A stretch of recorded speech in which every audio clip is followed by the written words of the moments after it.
You're listening to the Sideline Radio Show right here on Sports Radio 95.9 The Fan. Welcome back to the Sideline, your one and only one-stop shop for anything local and national headlines right here each and every Saturday from 10 to 12 on Sports Radio 95.9 The Fan. Welcome back, man. What a crazy day it's been. What a crazy show it's been. We had Conan the Barbarian. I can't say his last name. What's his last name? Silvera. That guy right there. Owner and operator of America's Top Team. He stopped by to kind of preview UFC's 168 card next Saturday. It's a big night planned for UFC. Appreciate him stopping by. Of course, we had Ray Kamika, big time local writer right here for the Space Coast area, talking about high school football and recruiting. And of course, Brian Stork, center for FSU and Remington Award winner, nation's best center. And we previewed a little bit of the BCS National Championship game with him and talked about his time at Vero. And speaking of Vero, we've got another local hero, a pitcher number 50 from the Tampa Bay Devil Rays, Alex Cobb. How you doing, buddy? Doing good, guys. How y'all doing? Not too bad, not too bad. Now, I was going to try to go to Vero and get number 12, but they said I can't have it anymore. Well, you're a little old, too. Hey, you trying to say I don't have any more time left over there? I don't think so. So how you been? You get all your shopping done? You ready to go for holidays here? Yeah, man, my family's easy. I really don't have too many people to shop for, so it takes all of probably an hour to get it done, so it's nice. We do more of a relaxed Christmas atmosphere. So do I. I like to stay in my chair and watch NBA and tell the kids to play with everything we just bought them. So there you go. I talked about number 12 being retired. That happened for you earlier during the football season, the St. Lucia's game at halftime. They honored you and retired your baseball jersey. Talk about that. How awesome was that for you? Oh, that was really cool. I'd been away from Vero pretty much the whole year at that point, so I got to come back, see a lot of friends and family that I haven't seen in a while, and then to be able to go on the field and kind of share that experience with them at halftime. It was really special to me, just growing up, going to those games, and just trying to play on that field one day, and then being able to get your jersey retired on that field was really special, and it was nice to get recognized and have so many great memories. Not only playing on that field, but at that school, and still have a lot of friends and family associated with the high school. So it's a real honor being able to be recognized. I can only imagine playing on a field named after one of the best football coaches we've ever known, in Billy Livings, and you got to be his starting quarterback in that jersey number 12. Talk about being a quarterback. You're a great pitcher. You played baseball your life. You decided to give football a shot, and you're the starting quarterback, and he let you throw the ball more than a lot of the guys that came in before you. Yeah, that was awesome. That's kind of due to the fact that we had a pretty good quarterback ahead of me named Andrew Panakis. He went on to play college ball at William & Mary, and the fact that we had two decent throwers back-to-back years, he was able to change that offense, and it was kind of fun for him. It was his last couple of years coaching, so I think he did the wing tee offense his whole life probably, and then switched it up a little bit at the end. It was pretty cool to be a part of, and it made the experience that much better, because no quarterback just wants to hand the ball off. Everybody wants to throw the ball, so it was a lot of fun for me to be able to do that, and it was cool. I was up in Montgomery, Alabama, with my girlfriend's family up there, and just talking to a bunch of friends of hers, and Billy Living's name's popped up, and we ended up talking about him for about an hour. I guess he's pretty well known in that area also.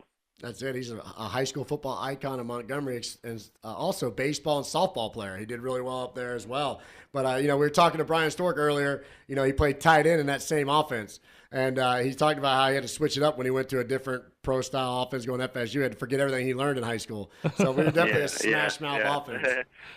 Yeah, I had to do that in high school. I did wing tee for 3 years, and then he, popped up out of nowhere throwing that spread offense in there. So it was I wasn't smart enough to remember the wing tee plays to begin with, and then he throws a whole new offense at me. It was a lot of confusion going on out there. Yeah. Now, during this time of year, do you miss playing football at all? Yeah, I always miss playing football, but when I see, watch college games and see the beatings and the pros these guys take, pretty happy with the way things turned out. An injury-free career for the most part in football, and run into my injuries in baseball, but for the most part, I've been able to stay clear. But you always miss those Friday nights. You always have dreams, being back and somehow getting one more year of eligibility and just going out there and playing with your buddies and obviously playing well because you're a man among boys. But it's always brings back some good memories when the smell of the airs and the air turns a little bit cooler. You definitely miss football a little bit more. So are you in your off season? They say spring training's right around the corner. Do you actually have an off season, Alex, or are you training year round? Yeah, I try to take 4 weeks after the season, just shut it down completely, eat junk food, get fat, and have fun, and then I feel guilty those whole 4 weeks of how much I'm gonna have to make up for the time I'm doing that once I do start working out again. So I just never really enjoy it. I always end up sneaking to the gym a little bit earlier than I should, and you get a good 4 weeks where you do whatever you want, and then for me the training starts back up, and I usually start 3 days a week, and then now I've amped it up about 4 or 5 days a week for the most part, and we just started throwing last week. So blink of an eye, spring training's right around the corner, and that's fine. At this point in the off season, everybody's itching to get back there. Everybody's kind of bored with their regular routines and going to the gym, and you can only lift so much weights and throw so many balls on the sideline, and before you start going crazy, you want some competition again. Absolutely. Yeah. Now, your team, they always talk about how you got this college kind of atmosphere there and the camaraderie on the teammates. How tough is it with like David Price being shopped right now? How do you deal with that, being a friend and a teammate? It's something you kind of just have to let it play its course. We grew up seeing this happen to other friends, and it's starting to get to that group where it's starting to hit us, where it's your closer friends, and Shields was a good friend, but I didn't spend that much time with him. Now David, I've been around him since 2007 when he got drafted, so the fact that it's that time that he's getting to that age in his big league career to where it's not starting to fit where he can be a Ray anymore. It's reality starts sitting in that just the brotherhood of the 5 guys that you've been hanging out with for the last 2 years, and many more that people haven't seen behind the scenes and in minor league ball and stuff like that.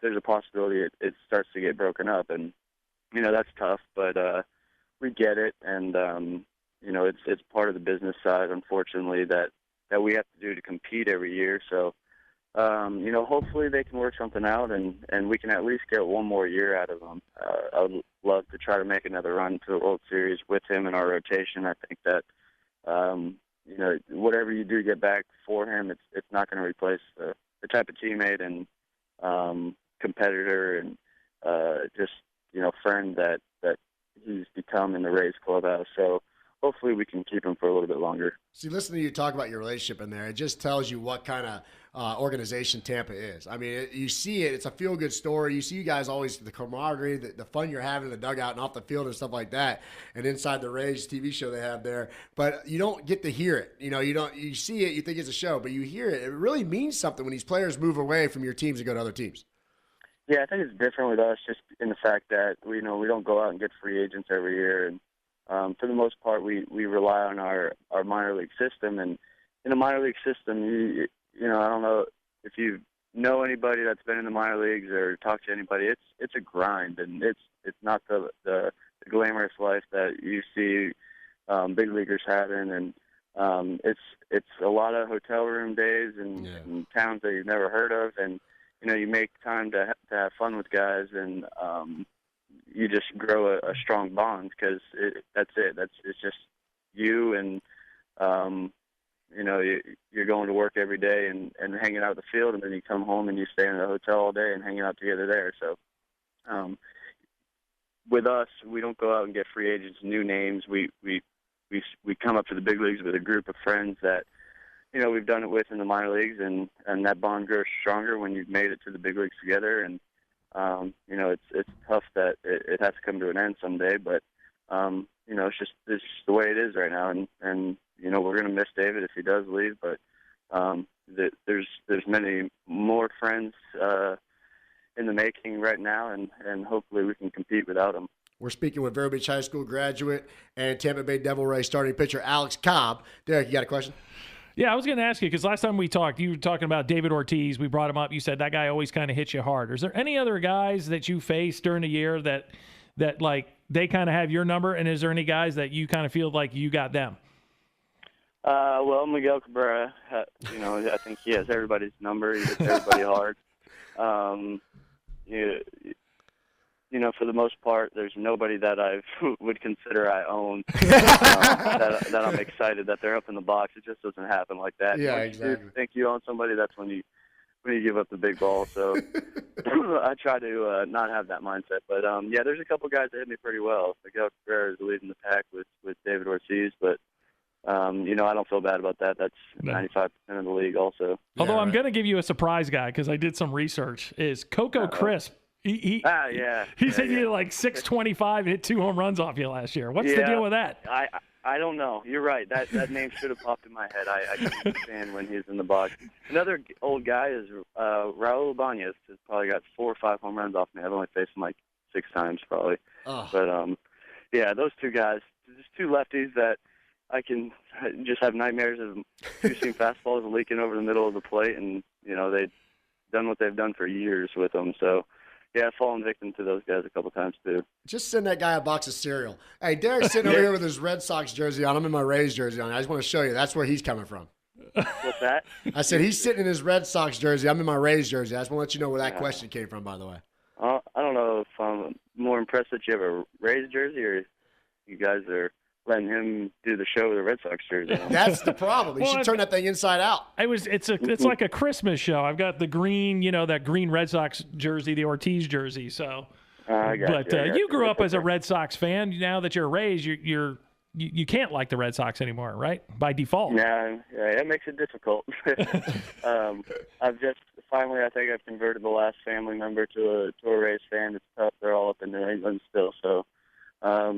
I swear there were days I was pitching against the Red Sox that they weren't fully converted. So, I think I've done it. Hey, Alex, thank you so much for taking time out of your holidays. Hope you got your shopping done. Thanks for stopping by the sideline with us. And by the way, David Ortiz just tweeted me. He wants his batting gloves back. You ain't getting them. All right, guys. All right, thanks, Alex. Talk to you soon. Take care. Alex Cobb, Vero Beach High School graduate, and now a starting pitcher for the Tampa Bay Devil Rays. Always a pleasure to have on the show with us. You're listening to Sideline right here on Sports Radio 95.9. The Fan. This is Sports Radio 95.9.